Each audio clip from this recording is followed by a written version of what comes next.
ايه الريد فلاجز او ايه الحاجات اللي انت دلوقتي تنصح بيها الشباب اللي داخلين يشتغلوا كموظفين في شركات او كاصحاب شركات كمان لو شركة صغيرة بيعملوها؟ ايه الحاجات اللي انت شايف ان هم المفروض يتفادوها في البدايات؟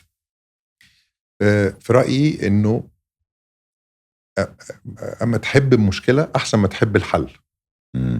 حب المشكلة واعرف تفاصيل المشكلة وعيش مع المشكلة اكتر ما تدورش على حل دلوقتي. يعني دايما اما يكون في حاجة في الشغل، الجيل الصغير بيحاول يحل في 5 دقائق، في 3 دقائق، من غير ما يعرف ابعاد المشكلة ساعات تبقى معقدة وكبيرة، او cutting corners ان انت تقول لي معلش، ما الزبون هينبسط بيها كده. الزبون الكاستمر بتاعي ما عندوش مانع انه انا هكمبرومايز في ده وده وده وده، وفجأة المنتج النهائي او الخدمة النهائية بتبقى مش كويسة. احنا ما بناخدش وقت في ان احنا نبص على المشكلة من جميع جوانبها بالبيانات بتاعتها والاحصاء، وبنحاول نحاول ندور على حل بسرعة.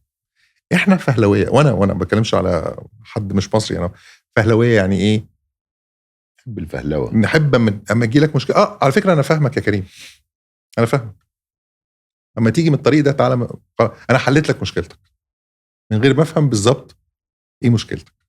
لو انت سمعت اكتر ما اتكلمت وانت صغير وعرفت، يعني دايما بيقول لك fall in love with the problem not the solution.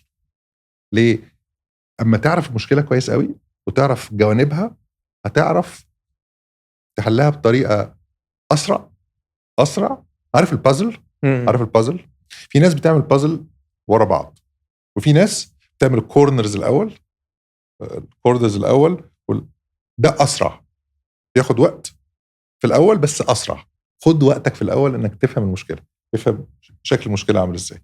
فاهمين قصدي؟ لا على فكره ده، ودي على فكره يعني سكيل مش سهله خالص، ان انت فعلا تقعد تسمع للي قدامك المشكله كلها وتقعد تفكر فيها قبل ما تروح. وعلى فكره كل اصحابنا، انا بقع في الغلطات دي، بيجي واحد صاحبك يحكي لك مشكله في شغله او في حياته، بعد 3 ثواني من كلامه بيبقى عندك حل. صح جدا، صح جدا. طلقها سوي الشغل. طيب، علاقة المدير بموظفينه ليها حدود؟ طبعا we're not family, we're a team. احنا مش عيلة، احنا فريق. احنا فريق. الحدود فين بقى؟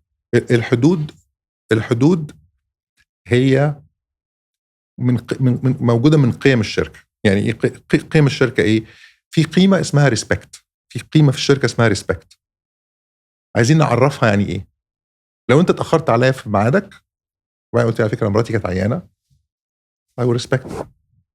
بس لو اتأخرت عليا كل اجتماع بتقول لي excuse، فاقول لك طب ايه رأيك؟ بص انا بديك ايه، بقول لك الاول هسمعك، وبعد كده اقول لك على فكرة بلاش اجتماعات الساعة 9، واضح انك ما بتعرفش تصحى الصبح بدري، خليها الساعة 10.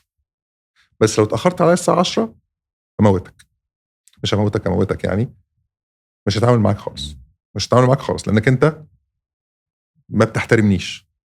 بالنسبه لي انا الاحترام انك تظهر في ميعادك، بالنسبه لك انت الاحترام ان انا ما ابصش في موبايلي. عارف الجمال في الموضوع ايه؟ ان احنا لازم نناقش المواضيع دي. اما نكتب على الحيطه ان قيمه من قيم الشركه هو الاحترام، من غير ما نعرف يعني ايه الاحترام ليا وليك، لانه الاحترام بالنسبه لي هو الاحترام في الكلام غير الاحترام في التعامل. ان انا بقول لك ايه، لو سمحت باسل، وانت بتكلمني في الاجتماع ما تبصش على موبايلك. لو سمحت اما بتكلمني ما ينفعش تدخل اجتماع معايا من غير ما تكون محضر بياناتك كويس.